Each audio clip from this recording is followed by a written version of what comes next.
So, how are you, madam? Hi. How can you tell us what is your name? Hi, my name is Rayhab Gachango. I run a lifestyle and storytelling platform called potentash.com where we write stories about different things and articles about different things, including our famous singlehood series where we talk about people dating and the character development they experience as they date people in this Nairobi and beyond. Yeah. And where do you get your stories, and what inspires you to get these particular stories? Where we get our stories from different places. Some stories we get from social media. Other stories is somebody, you're sitting with somebody and then they tell you something that happened to them. And then you're like, that would make an interesting story. As well as there are also other places that we get stories as well, because we do both fiction and non-fiction stories. So something can happen and then we feel that the story has already been covered, but the story needs to be covered as a story instead of as a news item, as a story. So we do it as a fiction story. And what impacts have you seen by doing these stories? What impact have they been able to bring and be able to bring in the society? So there's been impact in different ways, because one, as I said, we do articles, we do interviews.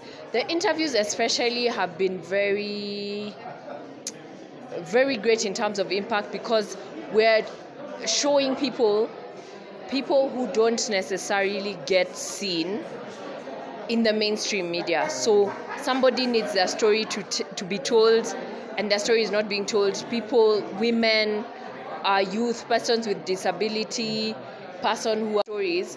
We open up dialogue, and we also give people a chance to see the type of stories that they don't necessarily see anywhere else. And sometimes with some of the stories, you just want to get entertained and you just want to know that you're not the only one who's been character developed in this Nairobi. Yeah, and when you get these stories, yeah, how do you match them with fashion? Because we know, like here, when you're telling us stories and fashion, we are not seeing you here, there. Then maybe if they are conjoining. Well, how do you conjoin now storytelling and fashion? Is it because I look fashionable? Yeah, you're very fashionable, definitely. Okay, basically fashion is one of the things that we write about, because fashion, art, things like that, those are parts of daily life. The things, the fashion affects everything from even how your room, the color of your room, to the things you eat. Like, people have a specific fashion is everywhere. It's not just in the clothes that we wear or makeup for women. It's in how we choose colors, the colors that make us feel a certain way. You feel powerful. Like, if you want to feel powerful, you wear certain colors. So every day is a story, and every day is color, and color brings life to stories. You have talked about a story that you did about on sexual or about sex, isn't it? Yeah, and we know that you have won Africanism. Yeah, and sex and Africanism, it's a taboo topic to talk about. How do you do to ensure that this is a normalized thing, and that when you're able to talk to it as an African, it's something that Africans can be able to accept it and put it out there in the society? I think that people have the wrong impression of that Africans had a taboo about talking about sex. Actually, children were taught as they were growing up, as they grew up, and as they reached a certain age, they learnt about sex, they learnt about getting children, all those things. But what happened is modernity, which is Christianity, has a thing about sex is shameful, sex is, you need to cover up. So, because of that, it became sex is a taboo, sex should not be talked about, because our great grandmothers, our grandmothers talked to our mothers about sex, about you see, even like when you think about some communities, they even have people who show you, like, before you get married, this is how to please your husband. Of course, if that was taboo, they would not be talking about it. But Christianity it's like, let's not talk about sex. So that is what has brought the taboos about talking about sex. But in the past, because actually girls in the past got married, girls and boys got married at about 13, 14. So by the time you're getting married, you needed to know about sex. It was not taboo. But now Christianity has this, and it's continuing until now. It's the Christians who, for instance, don't want for there to be sex education in schools because they think, oh, if we have sex education in schools, people will be promiscuous. Children are already having sex. So if you're not teaching them about sex in the right way, they will get their information from elsewhere. Yes. And that information is information we used to get from our grandmothers, our great-grandmothers telling us this is how things are done. Yes.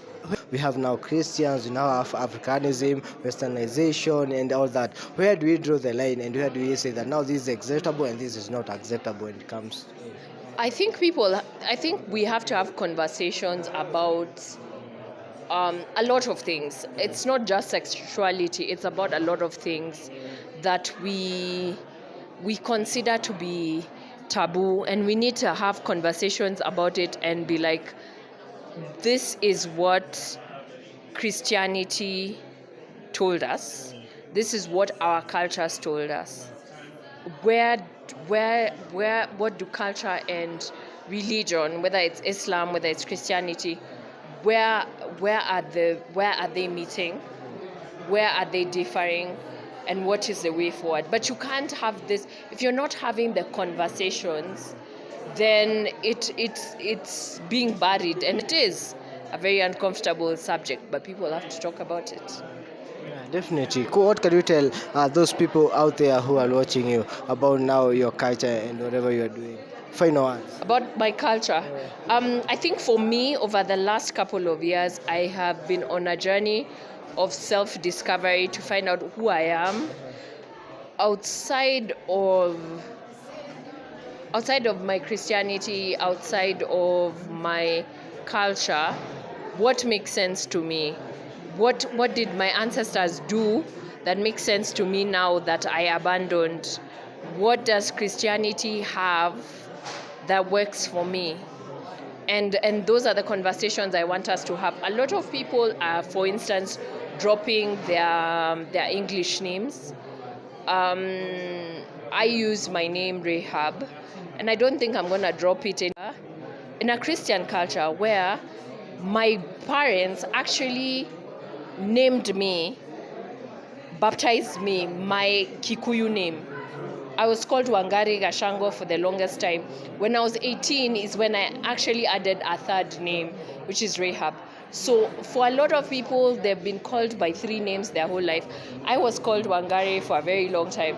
So now I don't feel like I need to drop my English name to discover my African roots, because I still feel I'm rooted in my African culture. I wear more African now. There's something about African fashion, African expression that is very dear to me. So there are different ways we can explore culture. Some people are going back to their roots, they're like culture. Another thing is Africans were very colorful. They did a lot of art and things like that. So it's also for me.